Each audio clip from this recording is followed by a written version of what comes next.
this muddy field just 10 days ago, the Linden Tigers under head coach Joe Martino picked up one of the biggest victories in the history of the school when they defeated Union. This is Edward R. Cooper Field in Linden, where today the Linden Tigers will meet the Randolph Rams in state championship football in Section 2, Group 3. Hello everyone. Both teams are a bit similar. They are both 9-1.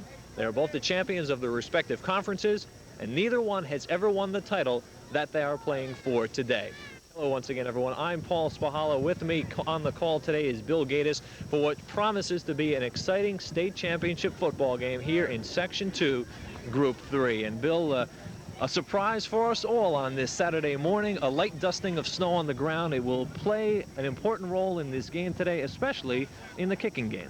It sure will. You know, it was a wet snow as opposed to the dry one. The field is saturated as if it had rained. The ability to snap the ball back on punts, the ability of the punt return people to catch the ball, you know, without bobbling or fumbling is going to be a critical aspect of the game today.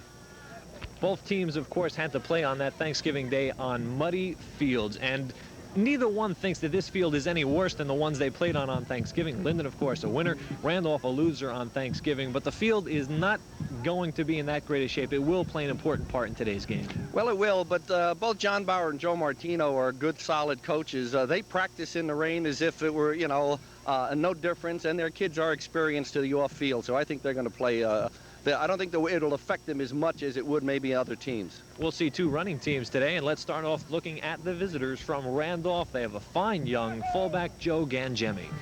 Joe Gangemi is their bread and butter ball carrier. He scored 17 touchdowns, rushed for 986 yards, and hopefully he's going to, you know, in his opinion, he's going to go over 1,000 yards today. And when they need the job done, that's who they're going to look for. Neither team goes to the air too much. Obviously, you're not going to change your philosophy here in the 11th game of the year, but do you want to throw a little bit more on a muddy field? You get less of a pass rush.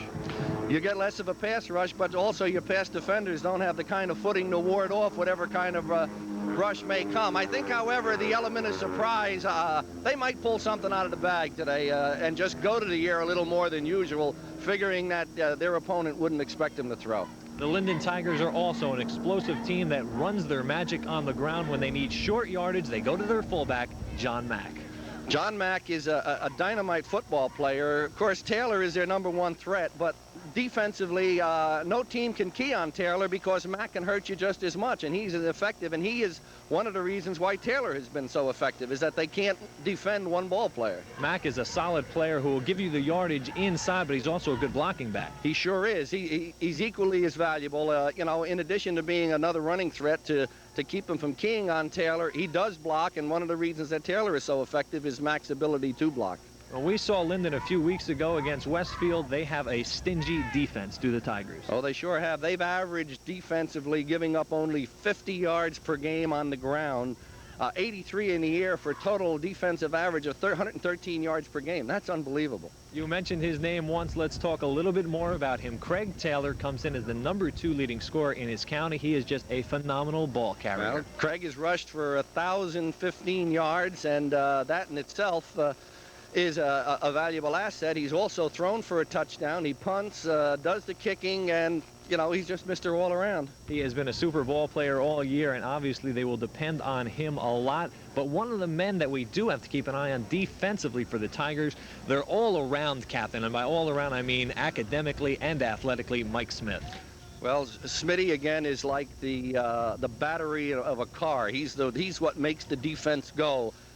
Things get tough, and if Linden should get their backs to the wall, he's the man that's going to come through with the big play and that they're going to depend on to get him out of trouble. The time for talking is done. Let's play Game 11 of the high school football year, and since it is Game 11, it is state championship football. Section 2, Group 3 title up for grabs. Who will wear the crown, Linden or Randolph?